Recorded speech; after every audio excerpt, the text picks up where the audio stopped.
Look like What's in Couture. the box? Look like Couture had established a nice like sort of like ass dent in his chair from being there forever. Oh, Are you gonna send a Okay. YouTube link? Not that I can do it, but I can at least see if there's questions. I can now since I am finally streaming successfully to YouTube. So Look at you go. I'm not gonna post to Facebook because fuck Facebook. But Well, I can't remember how to log into it, so that'll have to be next time. Yeah, that's fine.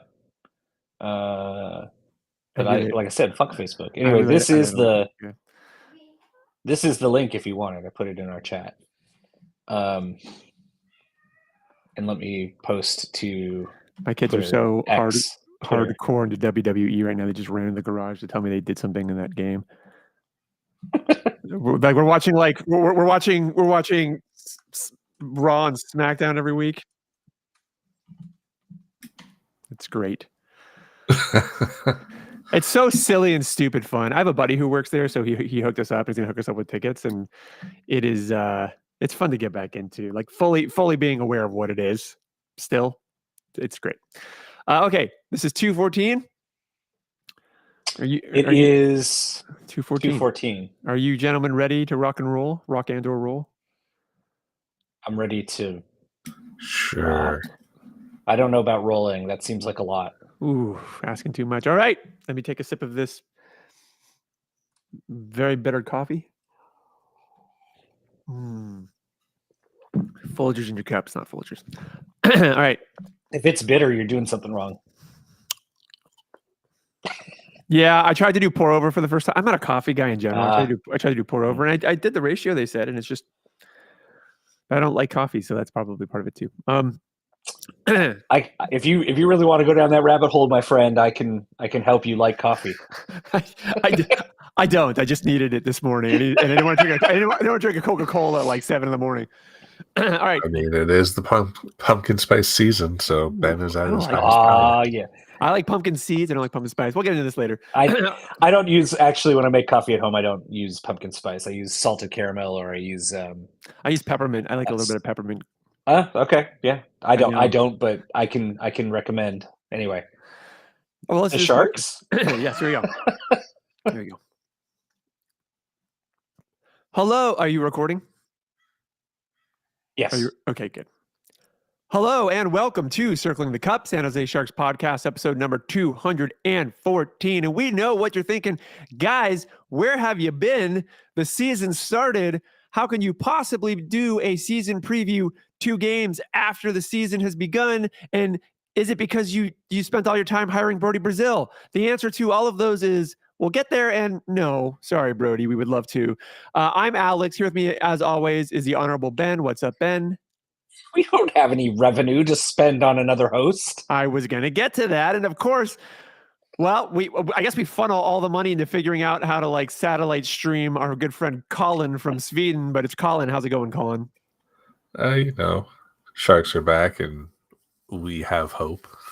Yeah, it's funny it's funny that you say that because I guess a little bit of the setup for this season is how difficult it has been for some people to really be able to sort of follow this new era of Sharks, just in terms of preseason not really being streams not really being available in all regions, and the first game being locked behind ESPN Plus, which was just mind-numbingly stupid. But let me tell you guys something. As someone who is still living in the Bay Area, I know you guys have since moved on. There's been an energy building really since the Sharks got the number 1 draft pick. And a lot of that has to do with the other sports teams actually starting to acknowledge the Sharks, particularly the Warriors, who, are not necessarily ascending right now, a little bit more descending, or trying to keep that open. But obviously with Macklin Celebrini being the pick, Celebrini's dad working with the Warriors, Draymond Green being a big fan. All of the sports media here and all of the local news here has been peppered nonstop with Shark stuff. And that's something that even when the Sharks were really good, we didn't see. And so there has been an excitement building. I do think it is a little bit of luck of where the other sports teams are currently. They're a little bit on downswings with the exception of maybe the Niners. Who knows? Tough to tell with those guys. And the Sharks sort of having this reason to be excited. So they're serving as a nice distraction, but it is a time to be excited for the Sharks because the Sharks had a pretty damn good offseason. We covered bits and pieces of it. I don't even remember if we covered Askarov coming in, but basically the Sharks the Sharks went from having a not the most of inspiring prospect pools to getting the number one pick, discovering that the number one pick is immediately capable, bringing Will Smith officially signed and coming in versus taking another year or doing something else, pulling in, having a great rest of the draft. We did talk about the draft with Sam Dickinson and other stuff. And then continuing that by pulling in Askarov, who is, one of the top goaltending prospects. So the Sharks really quickly go from, a team that you couldn't really see the light to the picture of the future is becoming much clearer and very exciting, with a lot of young guys who are all in the same age range, who all have a lot of potential, who all have done really well in their respective leagues. So there is a lot of reason to be exciting, but at the same time, you might want to temper that a little bit, right, Ben? Well, you left off the coach. The fact that we have a coach who seems to just want to Warsofsky, yeah. I mean, we can get into the preseason. We can get into the preseason a little bit, because I think that the biggest thing that I've seen, guys, here is a shift in energy. And that shift in energy is really important, because I think when you watch the team the last handful of years, there was you just didn't get that right sense of compete. The drive didn't always seem there. And granted, they were really bad. They didn't have a great lineup. They were getting their ass kicked, which will drain you. But in having a young coach like Warsofsky come in, he's bringing a lot of energy. In having guys like Celebrini and Smith coming right in, they're bringing a lot of energy. The competition that Greer built for camp yielded a lot of drive and compete from guys like Cagnoni, all over the place. So we've kind of gone from a team that was feeling like they were half asleep at all times to a team that has been just given a straight IV of caffeine. That's my feel. But sorry, Colin, you were saying Warsofsky. Well, I'm saying we've got a fresh coach who seems more, I don't know, fun focused, aggression, I guess, in terms of offensive pressure. And it seems to be nice to get a little more a fresh page on everything. Yeah, right. Well, it's interesting because depending on who you listen to in the fan base, we either have a fresh coach or we don't have a fresh coach, because he did, serve under Quinn. I would say there's a big difference between your role as an assistant coach and your role as an actual coach. As assistant coach, you're making suggestions, very heavily, obviously. But not everything that you want to do, you're going to be able to action, and not across the entire team. You're usually, specializing in an area.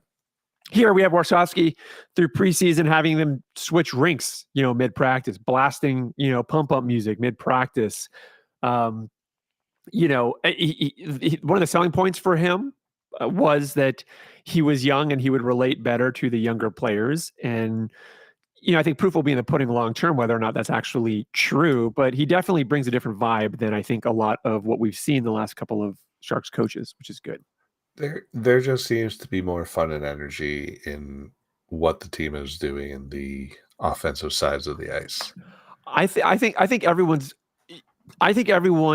has bought in, not necessarily to the schema, but to the idea that the new era starts now and that there's a bright future and they all want to be a part of it. And I think that's what's making such a big difference. I think they've all been sold on this idea that, hey, a lot of you guys, we're telling you right now, you guys are the future. And I think that's why we pulled Askarov, right? When you look at the Askarov situation, Nashville can make up all the crap they want about attitude and all that. But the reality was they signed their starting goalie to a long-term contract and basically blocked Askarov's track to being a starter.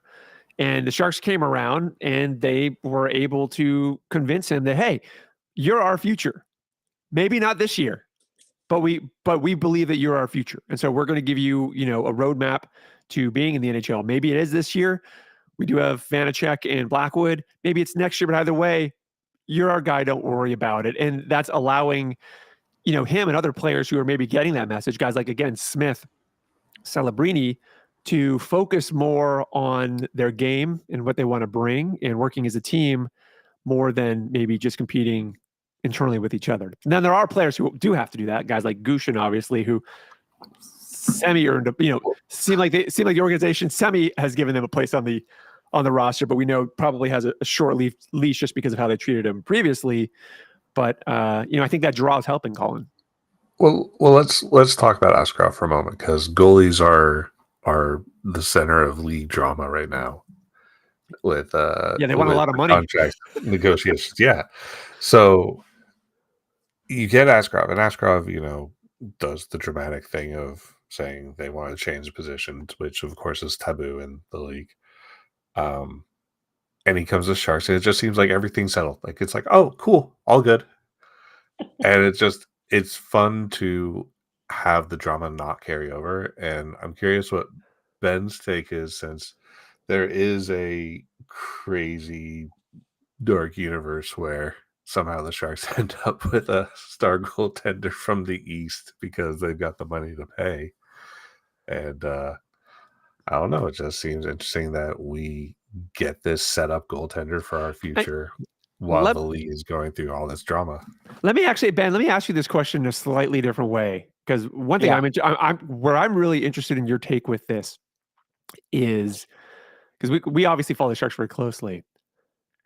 How much of Askarov, you can use him specifically, but where the Sharks are today, do you think was mapped out by Greer versus how much of it is sort of reactionary and luck of the situation? Like, what's the ratio there? I think that it's impossible to know whether there was a plan, but from the outside, it sure seemed that there probably has been a high level plan, but a lot of Greer's moves have felt very much, there's an opportunity I didn't expect here, and I'm going to take it and do the right thing by taking it. And for the most part, do the right thing, clearing salary with trades. We can talk about whether the right player came back or the right player went out at the right time for the right value, whatever.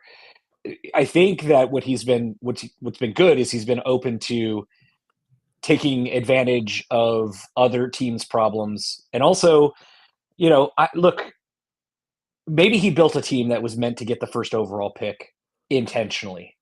I don't think any of us buy that on this side, because that's just not the way teams generally operate. Right. But I look at the defensive core this year that is still being run out there, and I have to think that, like, he's trying to pull a Kaiser Soze, right? Like, he's like, yeah, no, this is a competitive defense. I promise. Yeah. Is it?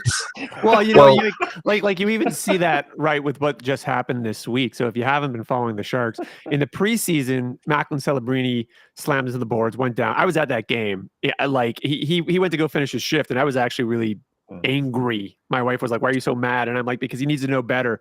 This is a preseason game. If he's hurt, get off the ice, especially for him."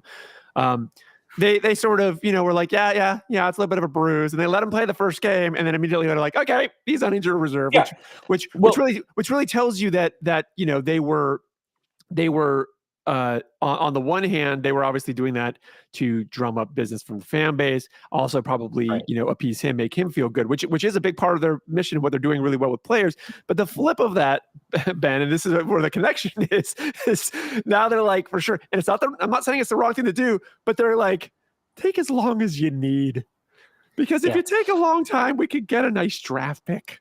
Well, so here's where my skeptic hat is dropped onto my head with the deal with it. You ever take it off? Yeah, I was gonna say. Yeah. Occasionally.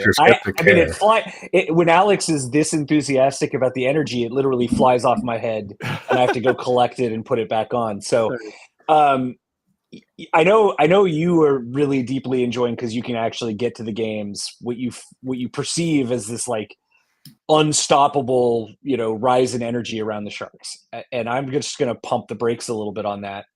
because this is still a very bad team, and we just broke our new toy, and we're going to lose a lot of games. And I am deeply, deeply skeptical that in 30 days, when this team is significantly underwater, no pun intended, like sitting at the bottom of the Pacific again, that we're going to see the full tank, and the team's going to be able to maintain the energy in the public eye.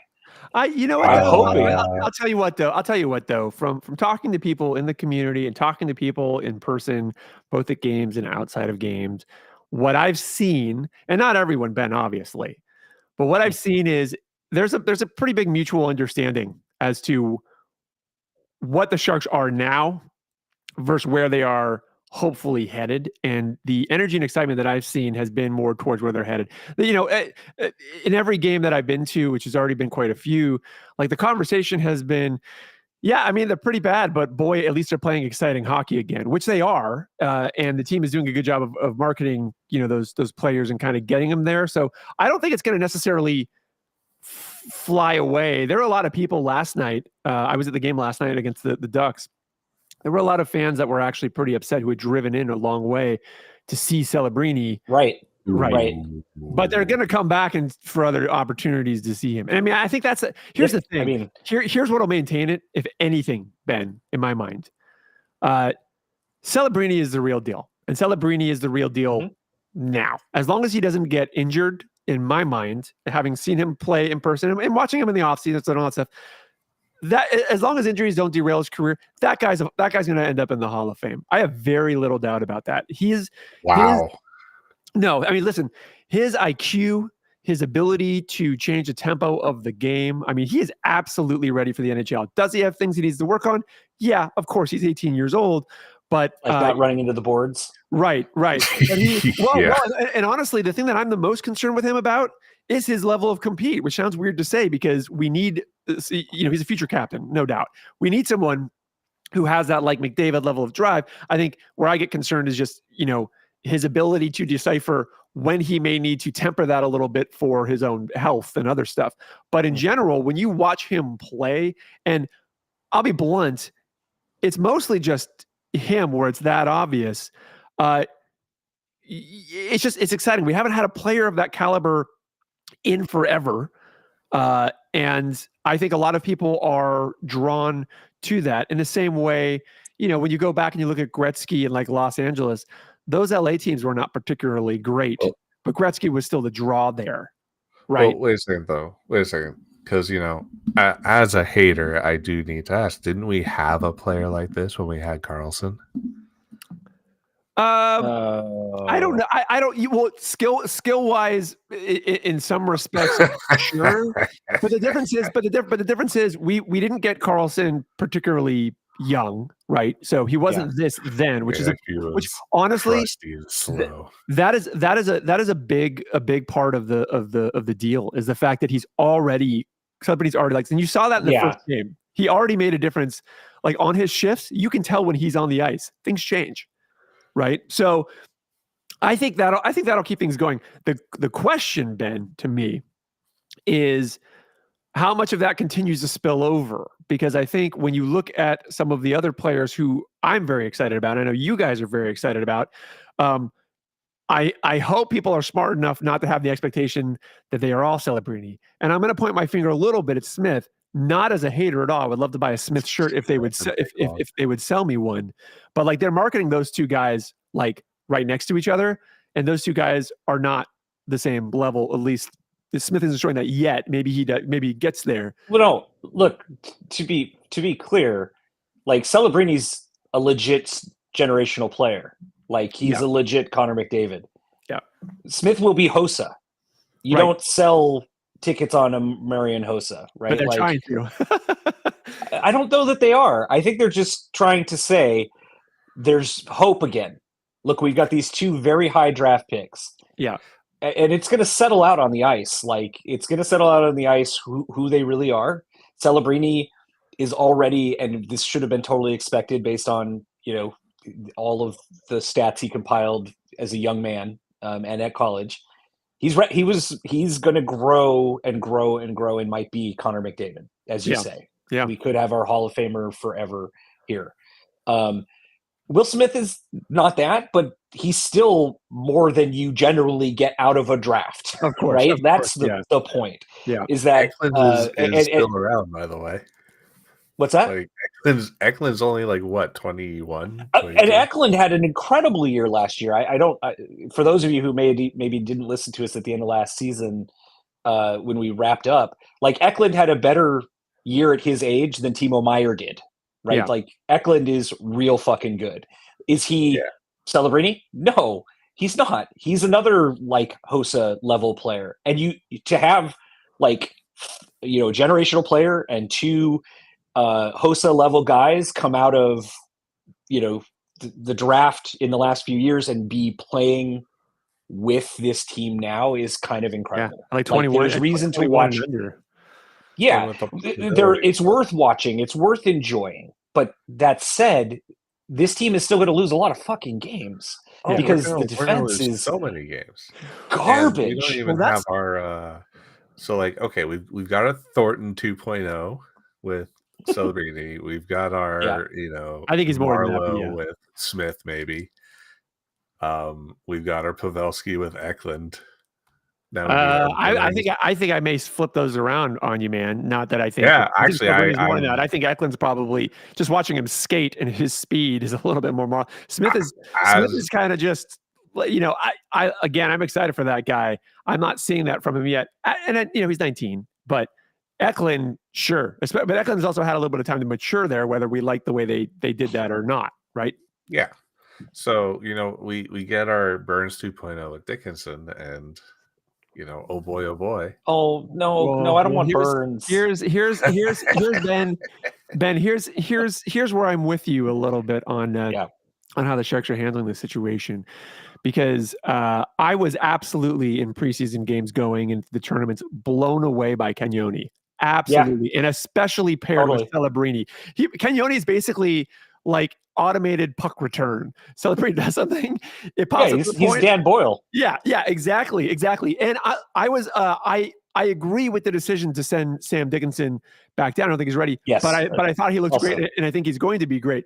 But here's the thing: these Sharks could ice with what they have in their system right now, excluding players like Dickinson that should have gone down. Just with the AHL. I think they could ice a better defensive core if they really wanted to. Cagnoni and Makhmadulin both could be up on this team. Yeah. But we knew they were going to be blocked by the garbage that has come in, CC, Ruda, etc. So I think that this is, again, like I look at it and I go, either Greer is deluded as to what those guys are, or he's an evil genius pulling one over on his own team, essentially. Like, we got these veteran guys. They're going to be good. Oops. Here's the foil. Wait. Here's the foil, though. Making the argument that Greer is on like your and my side of intentionally tanking. I think this team is better off if they get a top 5 pick again. Yeah. So for one more year, I would agree. But you know what the foil is there, guys? Yeah. Celebrini. That guy does not. Then they broke his hip. So right, yeah. I think they're like, hey, we'll just Greer's probably in the doctor's ear going, tell him it's 3 weeks. Tell him it's 3 weeks. Look, he's gonna come back in 2. Actually, make it 4. Then we'll get the full 3. If Celebrini could drag this team out of a top 5 pick, I'm not mad about it. He will, because it means we've watched incredible hockey from our top line the entire year, right? I think he will. I think he's going to ruin it. I think he could. But I think it is that thing where the team's going to lose a lot of 6-5 games, and I'm okay with that. Well, that's actually one of the great things about the last couple of games and through the preseason is they were losing. And a couple of those games, like the first game of the season, they kind of imploded pretty heavily in the third. Not that they were ever playing wonderful hockey in the first place, but as a fan, these games have been engaging pretty much all the way through, which again, the last 2 seasons, I couldn't say. And having gone to games the last 2 seasons, I mean, the tank was empty, like embarrassingly. So like I've never seen any, I've been to some minor league games in a whole bunk areas for other sports where like you're not going to get fans, and they had more people in seats and they were louder.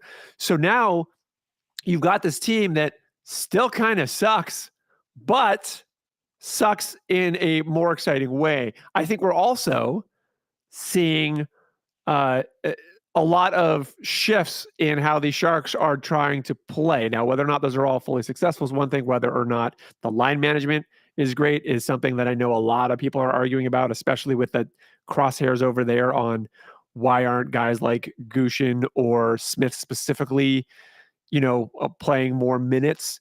But in general, they do seem to be putting together plays better. Like I feel like if you were to, I don't think they have 4 amazing lines of offense. Do not get me wrong. No. But I do think that if you wanted to, and you adjusted that D, it's a pretty competent team, which is, even with some of the dead weight on the forward core, which is pretty impressive, because what that means to me is that, especially with what we know is coming up in the next 2 or 3 years, that really the Sharks may have addressed their goaltending situation long term. Yeah. And short term too, because to be perfectly honest, but Blackwood's let in some pretty crap ones in that first game. But Blackwood in general makes, you can't ask him to save 50 pucks a game like they were last year. Vanacek competent too there. So if you have competent goaltending, and then you've got that first line right now, that the ideal first line, which is that 70s line of Toffoli, Eklund, and Celebrini. That's a good line. Straight up. That's a good line. That's a legit. I just because Toffoli is a little bit older, I hesitate to say a first line. I think that's maybe an ideal second line. Not Celebrini being on it. Celebrini will always be on the top line, right? But in terms of the overall talent distribution, I feel like if you're going mano a mano with another team, like Eklund and Toffoli, you would prefer, I think, to be like second liners, if that makes sense. Sure. When you're looking at full quality, but they're pretty great. I wanted to finish my conspiracy theory really quickly, because you just touched on the goalies. Okay, so I think the defense is bad on purpose. I think that Greer is being an evil genius there, and it's not just to get a top 5 pick; it's to hype up these goalies, so he can move them the fuck out of the way when teams come looking for goalies at the trade deadline, right? Because he's got to clear a space for Askarov. So he's moving one for sure. So what better way to do that than to have these guys facing 40 shots every night and having to make highlight saves? I know. I feel so bad. I brought this up yesterday to my wife as we were watching, and Vanacek was in, obviously, but I was like, man, I feel Blackwood's got to feel like crap here. Here's a guy who has toughed it out with one goaltending tandem already. Has, again, he lets in some soft ones where he lets them in, but he's, he literally stood on his head almost nonstop last season with the amount he was getting peppered. And then the Sharks basically backfill and put him in another tandem with Vanacek. Vanacek's competent. And then they get Askarov. And so now you got a 3 goalie tandem. And he was asked about that. And you could tell he was like, yeah, it's not really ideal, is it? We're all trying to get minutes. But I agree. Yeah, that's probably part of it. And the funny thing is we haven't seen a lot of Vanacek yet. I've liked what I've seen from him, although I will say in person, it looks like he's got multiple beach balls worth of space open. He closes that down quick, which is good, but it's a little nerve-wracking when you see it. But either here, Blackwood, if Askarov ends up being the real deal, which seems like he will be, those guys I have no problem running those guys as a backup at all, or a fill-in. So again, like that area is there. But getting back to the forward core, but then so what happens is you have what I think the Sharks are hoping is a more competent second line than I think we're currently seeing with Smith, Granlund, and Zetterlund. And then the third and fourth are just, to me, kind of there. I think they're trying to look at that third line as a defensive offensive line. I don't know that I buy that. And then the fourth line, when you've got Gushin on there, that makeup is just a little bit weird, especially because Gushin can shoot. Yeah. And that was sabotage. Yeah, I think so too. Gushin being on the fourth line is a mistake. Yep. Yeah, and here's the thing. Here's the other thing too, and I'll say this, and this is the eye test here, right? This is not, I'm not looking at advanced stats for this. One of the failings of the Sharks these last two games was the quality of the shots they were putting on net. It wasn't necessarily that they weren't passing it well or getting the space to make those shots or building opportunities, which is something they have struggled with in the most recent past. But the shot quality, not great. When you got guys like Gushin, that's a guy who ought to be put in a position to do that more. I think the Will Smith thing in the second line, that's the one that I'm the most focused on. I know you guys have seen it in the chat, and it's mainly because the Sharks are, with both Celebrini and Smith, they've made it pretty clear that they're looking at that as a 1-2 punch, right? So the intention is to have Celebrini be a center on the first line and Smith to be a center on the second line. And that makes sense based off of the type of player, Ben, that you brought up, that Smith is likely to be, and also his experience down at the NCAA level and how he was able to center, granted, a very strong line with very strong wingers.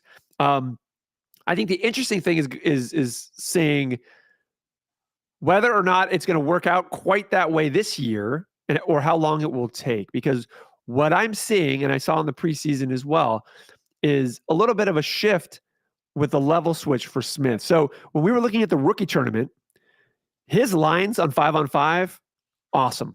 Like awesome. I don't want to say unbeatable, but like really strong. His transition to the NHL in the preseason, a little something wasn't translating or a little bit lost. And again, he's 19, so I'm not picking on him. This is just an observation. And then watching him in these last two games, and especially in person, and especially off the puck, I don't know that he's ready. I don't think he's an AHL player, to be clear. I think he's perfectly fine in the NHL. And I think AHL would most likely be a waste of his time, unless he was centering like the top line and really all the emphasis was on him sort of leading that. But I also, and I know it's someone's going to point out small sample size. That's fair, but he doesn't seem to be ready to lead a second line right now. For me, I would like to see him actually start a little more at wing. And the reason for this is you have Granlund, who can absolutely, I think, handle centering that line.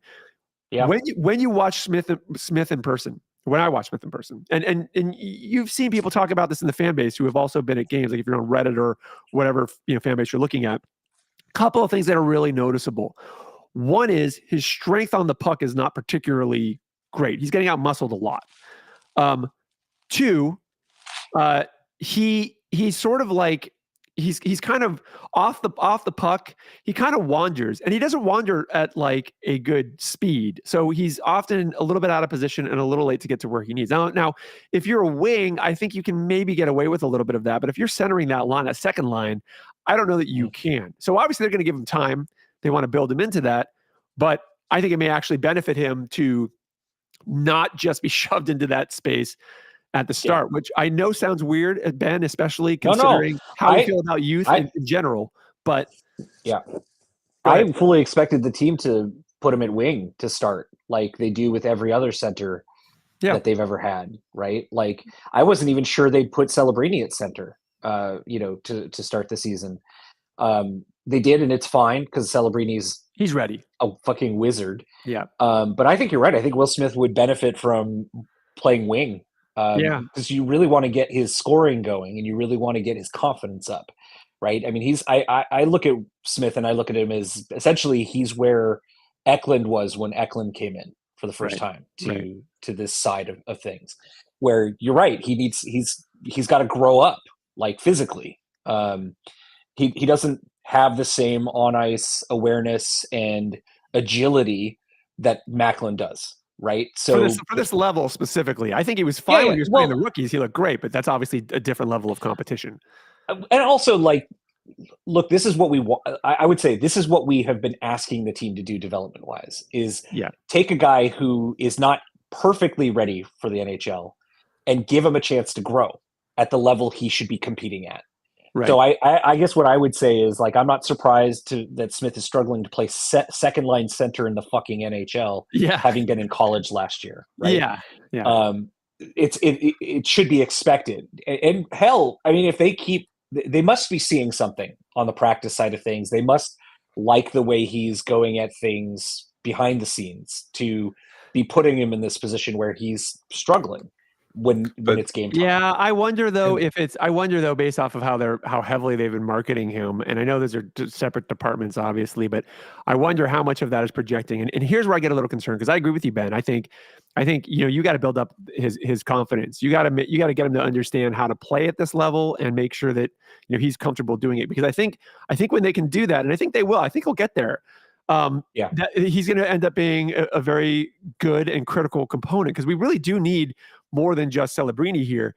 But at the same time, by putting him center second line, what we're seeing is his minutes get reduced by the end of the games. I don't know how much of that is just shielding him, because an 82-game season is a lot for an 18 and 19-year-old who haven't experienced that. And I'm sure they're going to try to pace out those guys, because if you don't do it for them, again, very clear with Celebrini specifically, he's not going to do it for himself, and he may grind himself down. But from a confidence standpoint, it's really interesting. A lot of people after that first game were like, why are the Sharks being so dumb? Why aren't they playing Smith? Why were they just reduced? Honestly, he didn't earn the minutes there. And that's not, again, that's because that's look at where they're putting him.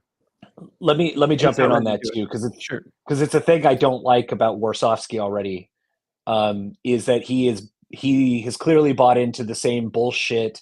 You make a mistake and you're a young guy and we punish you. You make a mistake and you're a veteran and we don't. Bullshit. And he did it with Gushin. But they're not doing it with Celebrini, though. Well, Celebrini got hurt, and also he didn't fuck up. So that's kind of put that aside. Right? He wasn't great on that overtime goal against at all. Like, that led to the play. But I agree. He's hurt, so I think they recognize, though, especially since right after the game they're talking about his injury. Like, I think they recognize that he's hobbled. What I'm trying to say to this is that, Gushin takes a bad penalty. It's with the missed stick lift and the stick to the face, right? And again, like I've been saying this for years, you've got to give a young guy like that a chance to make up for it, not glue them to the goddamn bench. Right. You may not trust them at this point, but what the fuck are you trying to win anyway? Like, your job as Warsofsky is to not win games. It is to put your young players in a position to succeed. So that ensures specifically, right? Like, this year, this is a building year. It is not a compete year. I agree. Sorry. So there's no reason to cut, to protect guys. Right. Failure fucking happens all the time. And it's a learning opportunity, every one of them. And a guy like Gushin, is sitting on the bench, fucking grinding his teeth, saying, "God damn it, I want to make up for that mistake." And if we're Brent Burns, that guy would be fucking out there again to try to score a goal, just because he's a veteran, right? Yeah. So, what I want to see from Warsofsky, or we're fucked, is him approaching discipline in a different way with the young guys. Like, treat them like the veterans, give them a chance to grow, treat them like goddamn adults. Also, don't sabotage them by putting them in the worst goddamn situation you can. Like, Gushin is not a fourth liner. He is not a defensive player. And if you're trying to get him to develop his defense that way, that's probably ass backwards. Give that kid a chance to put some goals in the net so he also builds his confidence. Yeah, I do. That's kind of how. Yeah, I do think based off of just the listening to interviews and what the team has been saying the last two off seasons in particular, I do think they are trying to produce more two-way players on offense, and that defensive side is something that they're trying to get. But I agree. Gushin is an interesting one for me, because I don't know what Gushin really has left to prove to you at this point. He's obviously too dominant for the AHL. He's obviously capable. Now, is he, not every guy that is great at the AHL, it doesn't always necessarily translate, but you're not really giving him good opportunities to do it. And this is kind of the same thing we saw last year, right? Which is why, like, the area that I get frustrated in, Ben, is a little bit of the bullshit line that the team kind of continues to give, which is, earn your spot. Because, on the one hand, they did run a pretty good and fierce competition for roster spots kind of coming in to an extent. I think they had a bunch earmarked, obviously, for guys like, Wenberg and stuff like, Cunnin. But in general, like, you could see they were pushing those younger kids and rookies to really try to earn a spot. But the flip of it is that then you see, I'm going to pick on Smith again. And I know it sounds like I like Smith. I'm very excited about Smith, but like, they just plug him right in. Like, if you ask me, between Smith and Gushin, who earned a higher, line spot based off of what we've seen? Gushin. Preseason, yeah. And then Smith played great in the NCAA. He played great in the rookie stuff. Like, but Gushin, like, let the Barracuda. You know what I mean? Like, he's proven time and time again, hey, I've earned this. When's my spot? And this is the one area that I do still get nervous about, is that, again, Ben, I think there is a little bit of evil genius here, because you don't put some of the guys like Goodrow or Kunin on this roster if your intent is truly to win. But at the same time, if you block everyone and you don't truly give that opportunity to succeed, then that is where you're going to get players sour, wanting to leave. I don't think you're going to run into that with Askarov, because I think they've sat Askarov down and said, here's the deal, dude. Don't worry about it. You'll be there. But guys like Gushin, I don't think they're doing that. And I think it's a shame. I mean, because he can shoot. Give them credit. I give them credit that they did recognize how well he played in the preseason and what he's done in the AHL, and gave him a roster spot. I also think there's a couple things that played into that besides his performance, which is Bordeleau's hurt. Yeah. And they were probably worried about Celebrini after that, his preseason injury. Agree. They carried 15. So I don't know that. Right? So like you can tell something was up. Yeah. Yeah. So I don't know that he makes the team like he should if those guys are healthy. But again, like, we don't know, and they did right by him, but they also have to do right by him now. Right. Like, making the NHL is one thing, but you want to maximize your assets and what they can do for you.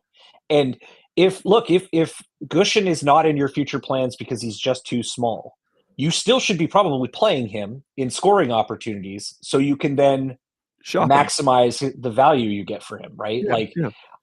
I don't know that Gushin fits in this team long term, but he's definitely a guy who can, I think, score points at the NHL level. Yeah. And if his defense never develops, but you can flip him for a better asset down the road because you've turned him into a scoring guy, that should be your goal from my perspective.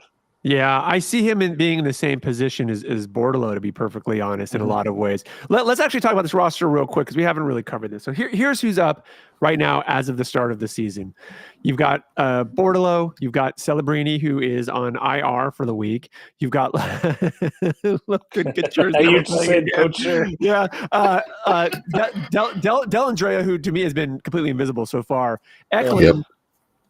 Eklund, Barclay Goodrow, Granlund, Grundstrom, Gushin, Kostin, Kunin, Giovanni Smith, Will Smith, Nico Sturm, who I continue to like, even though I know exactly what he is, Toffoli, Wenberg, and Zetterlund. And then on defense, up right now is Benning, Ceci, Ferraro, Ruda, Thompson, who's so up. Bad. Yep, Thompson, who's up, Thrun, Wallman, who I like a lot. And then in goal, as of right now, you've got Blackwood and Vanacek. So of this roster, let me ask you two questions, two-parter here, and this is for each of us.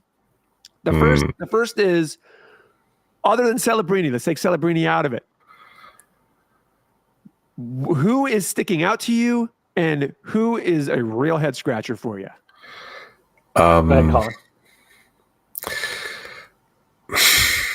Funny enough, Smith sticks out for me because he seems to be somebody playing like it's a marathon, not a sprint. Like you say, he's wandering off puck. Cool. He still also seems to be one of the people moving their skates to get back on defense. Can I comment on that real quick? Actually, let me say what throws me off about this with Will Smith, and maybe this will help people gain some perspective. I know how competitive Will Smith is. Like, you hear it in all the interviews. He's got the same level of compete as Celebrini. So it's when you see him sort of like roaming and not being quite as aggressive, that's where the throw off is, I think, maybe. Sorry. Take that back. No, like that makes total sense to me. But what's interesting is Eklund is the one who stuck out to me the most in offense. Like, yeah, he's everywhere. His skating is so pretty. So pretty. And he's everywhere. Like, he is. They're trusting him on the PK. Yeah. Yeah, like it's crazy. It is so crazy to see how his play has just taken a step, because he was also uncertain on the ice, getting absolutely obliterated when he touched the puck. And now he belongs out there, and he's really sticking out. Do you think, Colin, that I know we were very critical of how the Sharks handled him early on with his development, but do you think maybe that was the correct call and it paid off, or do you think that's just his natural evolution? I think it's his natural evolution, because I think the point that you two were talking towards on how they're giving the kids time, and one of the things I want to point out with Smith being in center and Celebrini, being in center, is getting face-off time.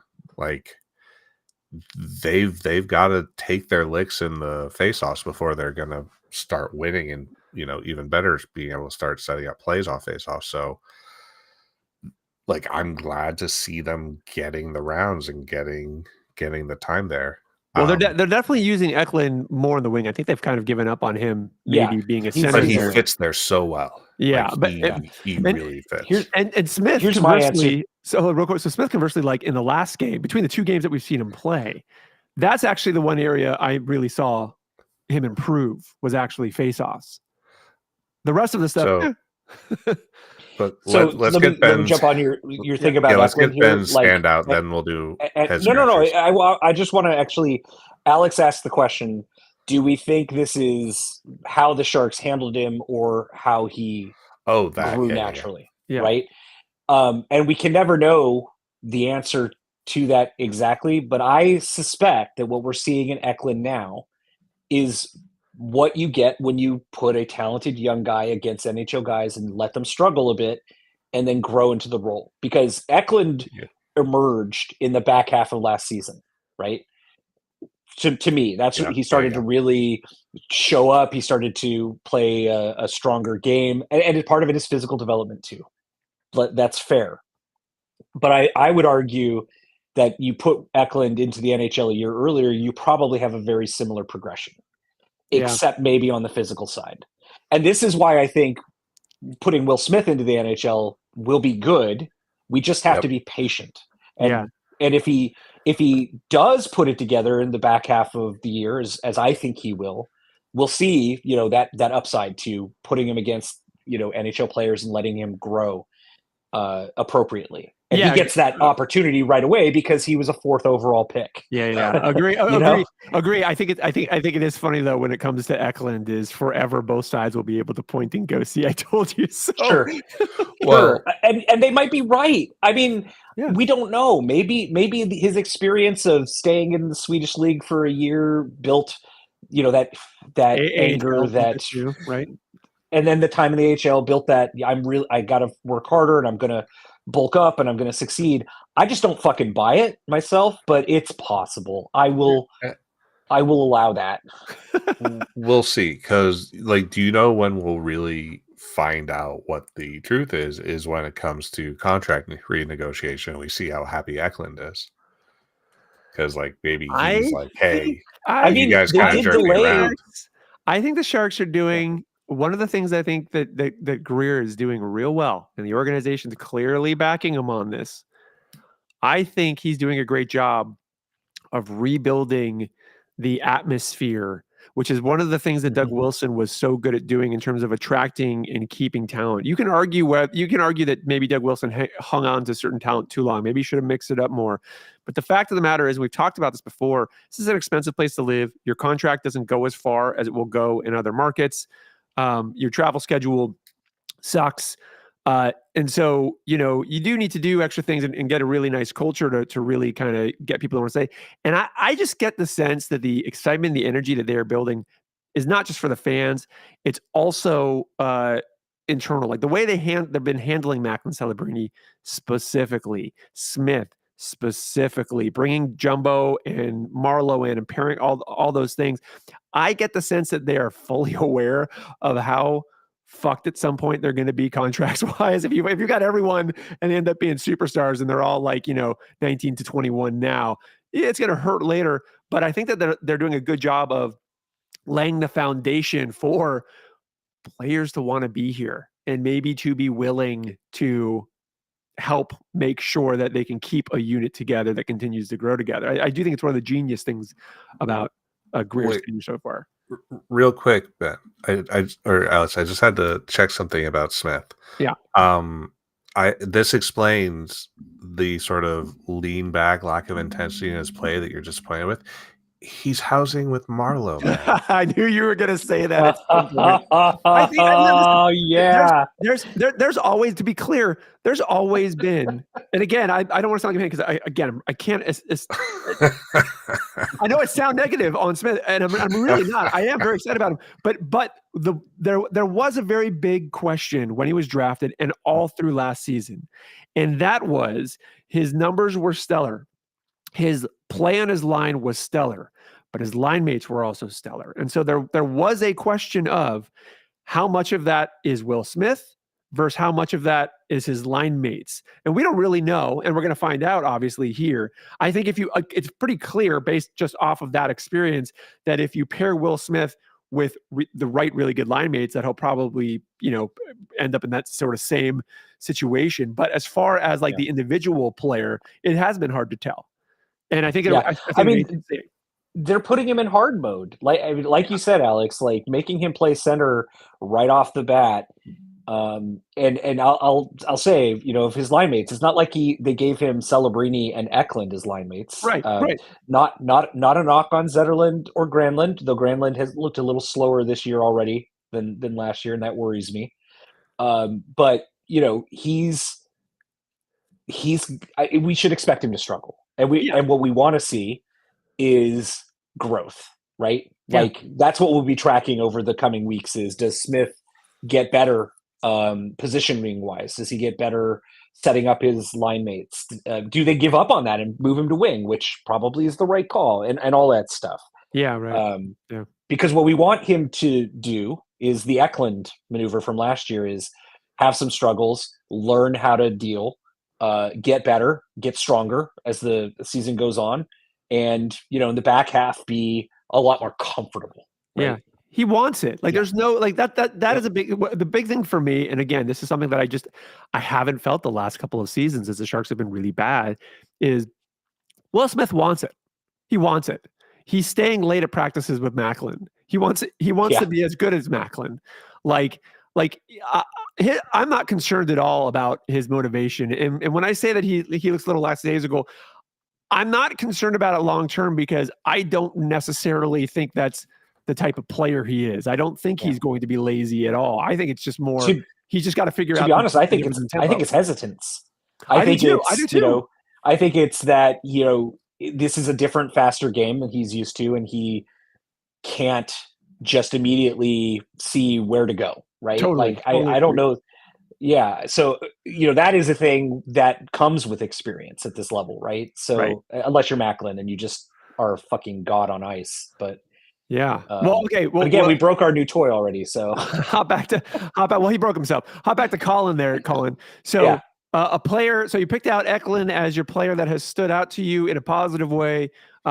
Who's the one that you are the most surprised about on the other end? It doesn't necessarily have to be a full-on surprise, but this isn't a full-on surprise. The area of surprise was how completely invisible this team is on defense. Shockingly invisible. And then within that nothing, you have Ferraro, who is oh God. Wow. He's so bad. Yeah. He's nowhere, and then he shows up right where he should have been 5 seconds ago. Yes. Just in time to be to there not to make a play. witness. Yeah. He is Like- out of position 95% of the I time. know, he's so bad. What? And this team just seems to not notice it somehow. I mean, what are the film guys doing with their time? Do they just I don't know. do they not catch Ferraro? Is he a vampire and he's invisible on tape? No, because we can see him. Never mind. I don't know I don't know what their fascination with him is. Let me hop in here next, and then I'm going to kick it over to you, Ben, because I'm going to do mine pretty quick. I would have told you Wallman, except I expected him to be our better defenseman. So I'm actually going to say my pleasant surprise has actually been Toffoli, and it's not because I didn't think Toffoli would be good, but I didn't think Toffoli was going to come in and be as unselfish a player as he's been. And what I saw in the preseason with him with Celebrini and Smith as well, and I've seen so far is he is actively looking to set up Eklund and Celebrini, actively. And I think as far as veteran player coming in, I think he was the right call, and I think he's going to be a good fit, especially for those guys' development. So he's my surprise. Yeah. On the flip, and I wouldn't say I had a major surprise anywhere here. I don't know why, but I thought I might remember that Dellandrea was on the ice, and constantly I've had to turn and be like, who's 53? Yeah. Wait, there's a guy wearing 53? Yep. And it's not necessarily that I think he's doing horrible. He's just completely invisible to me for whatever. He's got whatever Ferraro vampire power you guys are talking about for the rest of the coaching staff with me. And granted, look, they haven't played a lot of games yet. Even I'll give you an example too. Even Wenberg, right, who I haven't been super impressed with. Yesterday when I think Wenberg was the one that scored the goal that was ruled offsides. You could see when he was celebrating that he just kind of needed to, he just needed to score, pop his cherry essentially, and then maybe he would turn it on. There was an energy there once he was able to do that. But Grundstrom and Dellandrea, to me, I can't figure out what they're doing at all. No, I would rather have Gushin and Smith on the third line. Well, Giovanni Smith, not Will. Man, this is gonna get tiring. Yeah. Ben, you go here. I mean, I don't think, to be honest, I haven't been surprised by anything I've seen here, except maybe how quickly Celebrini was able to just kind of be amazing in that first while injured. Mwah, mwah. Yeah, while hurt. I think probably they gave him a cortisone shot in first period. He was great. Second period, less great, and then third period, oh, my hip. So I guess a little surprised by that. How immediate is your surprise? Yeah. I mean, 2 points in his first NHL game, right? And one of them was, oh my God, his first goal was the ultimate San Jose Sharks first goal. He passed it into the net. Yeah, but to be fair on that play, where he was trying to put that puck with Eklund would have been amazing had it made it to Eklund anyway. So it was amazing. Absolutely. Yeah. No. I think he was a great pass, and it's just hilarious that it ends up his goal. It's like Jumbo's essence immediately filled Celebrini's body, and he gets a goal off a pass. Anyway, so that's maybe my positive surprise, though. I certainly agree with Colin that Eklund's continued maturation is very positive. Yeah, right? I expected that one. I'm not too surprised given how strongly he finished last year, and he's being given an opportunity. I mean, he was line mates with Celebrini and Toffoli. He's being put in a good situation. Do you think in the locker room, before the play, every single one of them's got their fingers crossed and going, please, there's a lottery going, pick me. Well, I mean, what do you think it's like on Edmonton with McDavid? With Connor McDavid? I mean, Connor McDavid has made player contracts for guys, just like Jumbo used to do. Yeah. Right. So, and I guess what I would say to there's nobody who has disappointed me so far that surprises me that they've disappointed me. Sure. We know Dellandrea sucks. There's no surprise there. I thought he would. I thought he would have some It's how invisible he's been to me. Even Goodrow, who I have no expectation for whatsoever, really don't understand why they brought him back. And I love all the stuff, all those clutch goals for the Sharks. I appreciate. I get it. But I noticed Goodrow. on Oh, the ice. Goodrow did it again. Goodrow. So every time we're like, Goodrow's finally going to play his way out of the league, he fucking scores a shorthanded goal that he shouldn't get. Right? Like, Y'all have been hating on look at- Goodrow from day one. Oh, he scores clutch goals. It's just the rest of the time. Yeah. So I think Wenberg's been fine in the role they brought him in for. I'm not, I'll keep watching that. I expected CC to suck, and he sucks. I really have liked, same as you, Wallman. Wallman's great. Yeah. But you expected Cunning that, still sucks. Can I ask you a question, Ben? Go ahead. Sure. Where are you these days on Nico Sturm? I don't know why he exists on this roster. That's kind of where I am. Like, he's fine. I don't mind him. He's better. Fourth liner. He's better. He's better than Cunnin. He's better than Costin. He's better than probably. Grundstrom's I put him on this. He's probably better than Goodrow. He's definitely better than Dellandrea. But like, he's fine. Yeah, he's an adequate. He's an adequate filler. He's here because they see him as another one of those guys who provides leadership. So, but I actually, I think the difference is I actually buy that one from him. Because when you listen to him talk and all that kind of stuff, he speaks like a leader. His play doesn't necessarily line up with that, but I get that vibe. I do believe there is something to getting veteran leadership and experience there. I don't think that means any veteran. That's the difference. No. And to me, like, of the guys that have been brought in for leadership, I would take, if I could keep only one, I'd keep Sturm. Cunnin could be fired into the sun. Right. Costin, well, no, Costin's not the guy. Who's the, I've got this Goodrow. There was a third guy they brought in to be, so Cunnin fired into the sun, Goodrow fired into the sun. I mean, Grundstrom is definitely a Cunnin. Swedish Cunnin, so you can fire him into the sun. But I don't remember if he was brought in for leadership. Well, CC I guess for sure. Yeah, yeah. So CC, fire him into the sun. Ruda, fire him into the sun. But Ferraro, fire him into like 15 suns. Can we stop? I mean, again, depending on what you're rooting for, can we stop with Ruda and Ferraro as a pairing? I don't understand that. Ruda's so slow, and Ferraro's so out of position. You can't take a guy who's slow and pair him with a guy who is frequently chasing and out of position. Yeah. You just can't. Even if you like everything else that Ruda does, which is okay, don't pair him with the guy who's wildly out of position because he cannot possibly catch up unless Ben, the tank is on. So to me, like, I again, this is a problem I see with our coach already.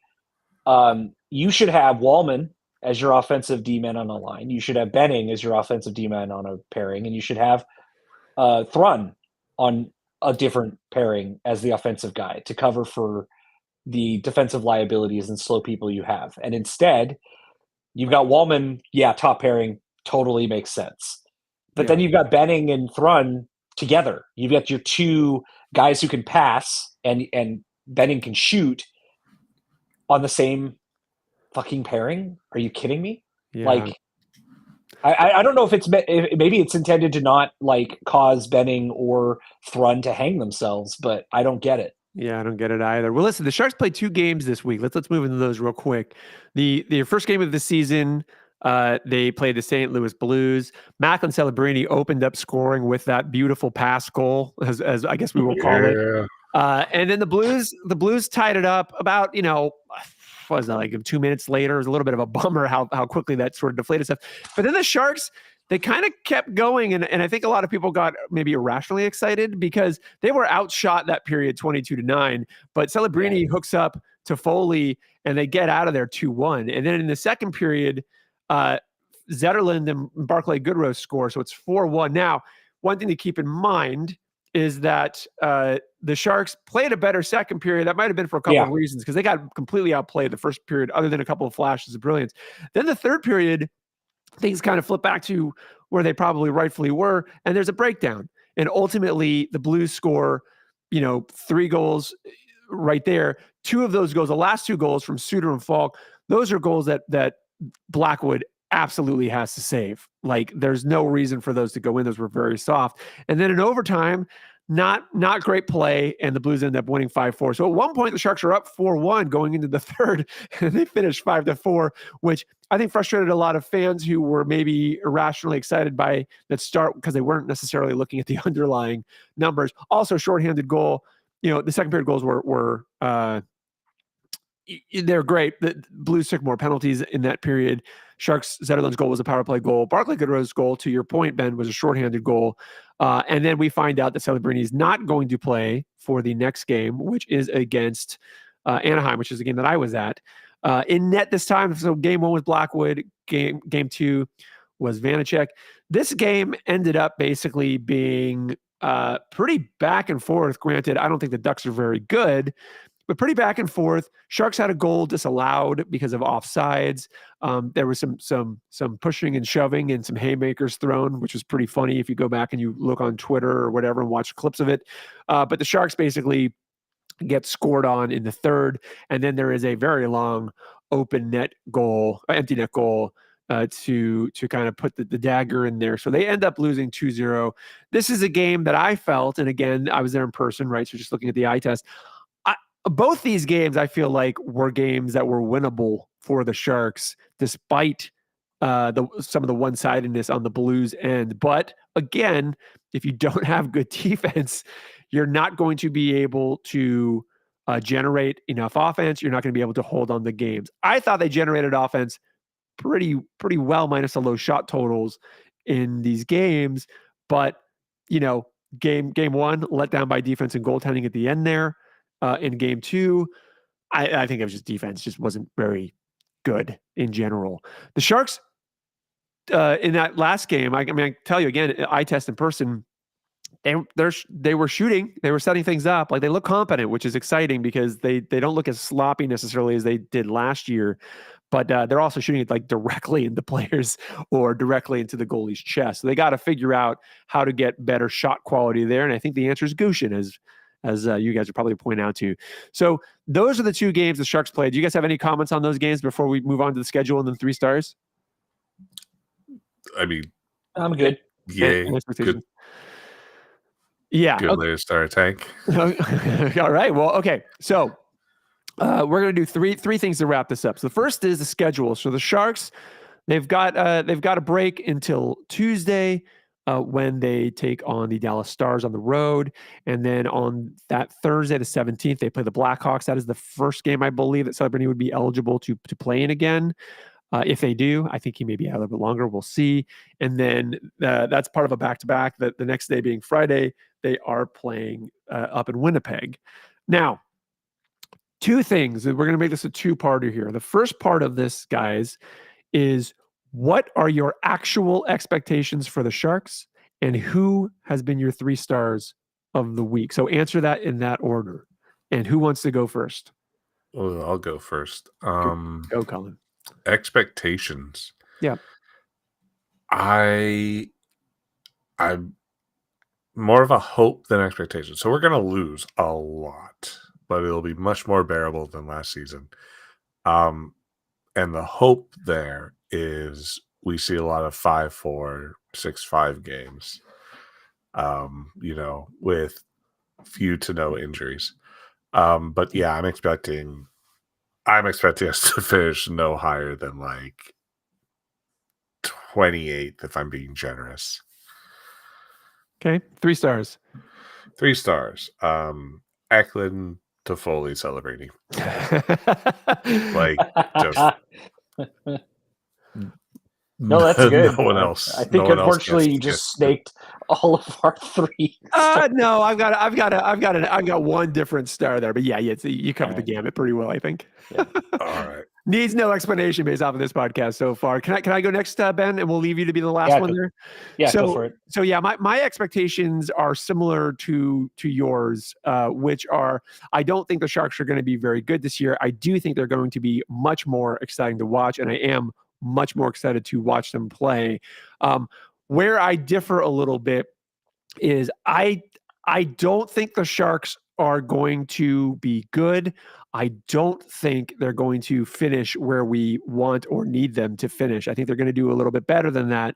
And I think it's going to be the annoying thing about this season, offset by the fact that I'm expecting to see growth from a lot of the players, which is a positive to me. But I'm not expecting a top 5 pick personally. So you think they're going to be like 20th? I think Celebrini. I think a combination of Celebrini and them putting it together late in the season as they grow is going to take them out of the place where we're going to get a sure thing draft pick. That doesn't mean I don't think we're going to get like a decent draft pick, but I know a lot of fans are like, hey, are like 1 through 5. I think we missed 1 through 5 personally, but Wow. but I look at that not necessarily as a negative, because if that occurs, that means that things are progressing well ultimately. So I don't view it as the same as like the season we missed out on Bedard, right? Where it was like Carlson was like suddenly healthy and dragging us away. We'll see. That is an impressive. For the Sharks to do it, for the Sharks to do, I guess calling the difference for the Sharks to do that, I think it means more than a couple of pieces are seeing growth in a positive way. I do think at some point we'll hopefully see Cagnoni. I do think at a point we'll see Askarov, and I do think some of those players are going to help start the shift we want to see. Now, will we prefer that maybe happen in the offseason of next season so we can get that draft pick? Sure. But again, I don't think they're going to do good. This is not a playoff team by any stretch. So I think they're going to be like bad, but in that annoying middling way. And then my 3 stars of the week, I'm going to give my 3rd star to Wallman specifically because I like him a lot. I think he's the one responsible defenseman that we have up right now. I would give it to Cagnoni since technically we had the preseason still going, and I really like him. I'm very excited about him, way more than I thought it was going to be. But I'll give it to Wallman. My 2nd star, I'm going to give to Eklund for the same reason that you guys have sung his praises. I was so happy yesterday's game when I went to go look at his stats and I remembered he was 21. So happy. Because for a second I forgot and thought he was like already 23, 24. He's seen great growth. I'm very excited about him. I think if you would ask me last year before the midpoint, I would have said, I'm worried that he's not going to live up to anywhere near the expectations. And now I kind of see him on a track where I think he's going to continue to grow and be a very good player. The Sharks really need that in combination with Smith and celebrating some of these other guys. And then 1st star, I told you guys the first play of the first game I was at, holy shit, Celebrini's the real deal. I honestly believe that Celebrini, if you go back and you look at us missing out on Bedard, but getting Celebrini, I do think Celebrini was probably better for this franchise overall. I think he's the right player. The other thing to point out is, wow, does this rebuild not look good if we didn't win that lottery pick? Because we'd be way off. But Celebrini, to me, again, I will project him right now, as long as he stays healthy, as a Hall of Famer. I think he has the IQ and the ability to control tempo and the handles of Joe Thornton.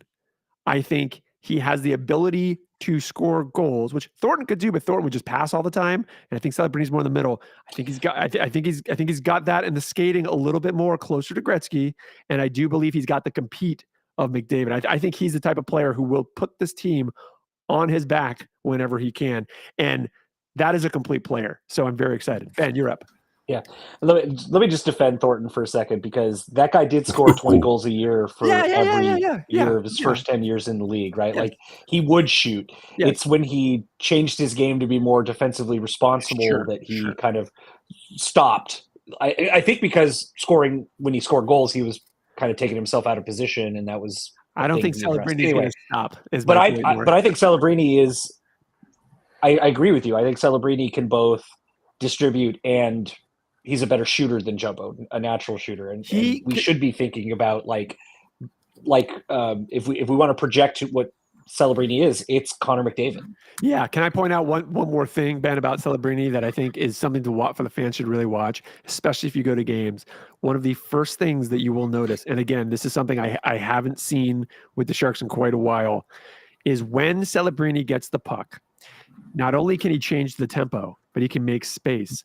And the reason I'm so excited about him is because when he is on the ice, I feel like all of these possibilities appear that are otherwise not there when he's not on the ice. Like he gets the puck, and I feel like anything can happen at that point. And that's a magical thing to be able to experience as a fan. Yeah, totally. Your projection. So I think my expectations are kind of in between yours and Colin's. What I want is a top 5 pick. Right. But I don't think a team on which Macklin Celebrini stays healthy finishes in the bottom 5, unfortunately. I think he is good enough to drag the Sharks up to, I don't think we get as far as 20th, but I think, finishing 22nd in the league seems about right. Yeah. So, that's not ideal, because I think the Sharks would love to get another real premium piece. I don't know what this year's draft looks like, though. So who knows? Maybe it's like the top 2 and then nothing, kind of like this year's draft. Well, there's also a lottery. I mean, not nothing. Right? Not nothing. Yeah. There was really good players throughout the top 15, but you know what I mean, right? Like there's a Celebrini, and then there's the Russian kid who went second. I can't remember his name. Yeah, Michikov. Yeah. Was it Michikov? No. You're talking about Demidov. Latun. Yes, the defender or the forward? I don't remember. I'm old. Anyway, I don't think the team that was picking second actually took the guy who was ranked second, but I could be misremembering. Anyway, so my 3 stars then, with those expectations set, that a healthy Macklin pulls us out of the top 5. Sad. Even with this atrocious defense, because I also think that guys are going to get hurt on the defensive side. We're going to see better defensemen pulled up and given chances to prove themselves, whether that's Cagnoni or Luke Medulin or whatever. That's inevitably going to happen, right? When you fill your defense with old people with hip problems, that eventually they get hurt. So 3 stars. I would say my 3rd star is why can I not remember our goalies from last night's name? Vanacek? Vanacek. He played amazing last night up until basically the end of the game. Even though I know you've got some positioning concerns with him. To be clear, it's not positioning. It's so when he stands very tall. I don't know what his size is. And like when you're there and you're near ice level, and you look down, you're like, wow, that feels like he leaves a lot of space open. But again, he closes it down quickly. So it's not like a major concern. It's just one of those things where you look at it and you go, I feel like the net's wide open. But I mean, like, that game was very much goalies stealing the game up until the end, basically. So, but on both sides. So I'll give him my 3rd star because we hadn't seen him before. And hey, it turns out maybe Vanacek is fine. Would make a good trade piece. 2nd star goes to Eklund. 1st star goes to the one, the only Will Smith. No, just kidding. Macklin Celebrini. One day, one of these weeks, I think it's all of our hope to give Will Smith that spot. And I am serious in that, like, I have high hopes for him. The Org clearly does too, and I hope that they put him in a position to get there. As I do Cagnoni, as I do Gushin, even though I don't think they're going to. As I would love to see Bordeleau, which I also don't think they're going to. I'll be honest. I kind of wish Sharks broadcast this year could be like Be a Pro, where if you only have to watch when Celebrini gets on the ice, and then when he comes off, and then it just fast forwards to his next shift. That's what I kind of want. Yeah, I can understand where you're coming from. Well, and then you're like, oh, we scored a goal. I wonder who it was. Oh, okay, it was it was Granlund. Sweet. Yeah. You want NHL red zone focused completely on Celebrini. I got exactly where you're coming from. All right, well, folks, we already kind of gave you next week's games. You can check us out on the Twitter's X thingamabopper at Circling the Cup. That's mostly Ben. You can check us out on Facebook. Sorry we didn't log in this week. I got to remember what the password is there, but at facebook.com/Circling the Cup. You can check us out in our Discord server where we have a lot of great conversation with people. And of course, you can check us out on the web at circlingthecup.com. I don't think I'm forgetting anything. It has been a while, but we do appreciate you listening. Please feel free to write in questions. It will probably still be a long season, much like the last couple, but more exciting, hopefully. So we love to hear what you want us to talk about, and we will almost always address it. Otherwise, guys, that's all I got. Go Sharks and say bye-bye. I would also take Be a Pro where it's Ferraro, and just so you can track where he's like you never see him because he's never where he's supposed to be. the camera just goes to where the left defense. The coach report at the end of the period is like F. Where the fuck is Ferraro?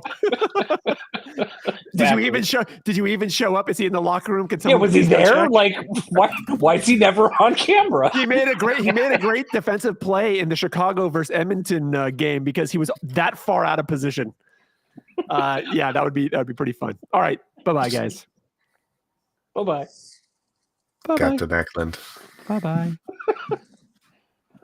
That was fun. I got to go feed some children. All right. Make Ferraro wear a Sims plumb bob thing. I'll talk to you guys later.